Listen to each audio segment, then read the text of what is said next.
নমস্কাৰ মই বাস্তু কনসালটেন্ট অৰ্পণ দত্ত আজি মই আপোনালোকক আমাৰ ঘৰত থকা আন্ডাৰগ্ৰাউণ্ড ৱাটাৰ টেংকি পানী টেংকি ক'ত থাকিব লাগে মোক বহুতে প্ৰশ্ন কৰে আমাৰ অমুক জেগাত পানী আছে অমুক জেগাত পানী আছে প্ৰথম কথা আমাৰ বাস্তু শাস্ত্ৰত উত্তৰ দিশে ঘৰখনৰ উত্তৰ দিশে আৰু পূব দিশে আমাৰ পানী টেংকি হ'ব লাগে মাটিত গ্ৰাউণ্ড লেভেলত যদি পানী টেংকি থাকে উত্তৰ দিশ আৰু পূব দিশত হ'ব লাগে উত্তৰৰ ফালে যেটো পানী টেংকি থাকে আমাৰ ঘৰখনত খুব সুফল দিয়া দেখা যায় কিন্তু মন কৰিব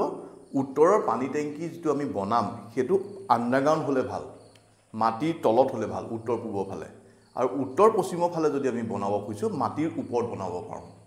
আৰু পূব ফালেও আমি ওপৰটো বনাব পাৰো মাটি বা মাটি খান্দিও বনাব পাৰো এতিয়া প্ৰশ্নটো আহিলে যে বহুতে মোক প্ৰশ্ন কৰে যে আমাৰ ঘৰত পানী টেংকিটো আমি দক্ষিণত আছে দক্ষিণ পূবত আছে বা দক্ষিণ পশ্চিমত আছে আমি কি কৰোঁ তেতিয়া মই এটা প্ৰশ্ন হলো যে আপোনালোকৰ পানী টেংকিটো আন্ডাৰগ্ৰাউণ্ড মাটি খানি বনাইছে নে মাটিৰ ওপৰত আছে ওভাৰগ্ৰাউণ্ড হৈ আছে যদি আমাৰ দক্ষিণৰ পানী টেংকিটো মাটিৰ ওপৰত আছে তেতিয়া কোনো প্ৰবলেম নাই কাৰণ মাটিৰ তলত থাকিলেহে হে টেংকিটোৱে অপকাৰ কৰা দেখা যায় যদি মাটিৰ ওপৰত আছে তেতিয়া প্ৰবলেম হোৱা দেখা নাযায় কিন্তু মন কৰিব মাটিৰ ওপৰত যেটো পানী টেংকি থাকিব দক্ষিণৰ ফালে হে কালাৰটো কেতিয়াও কোলা বা নীলা হ'ব নালাগে সেউজীয়া হ'ব পাৰিব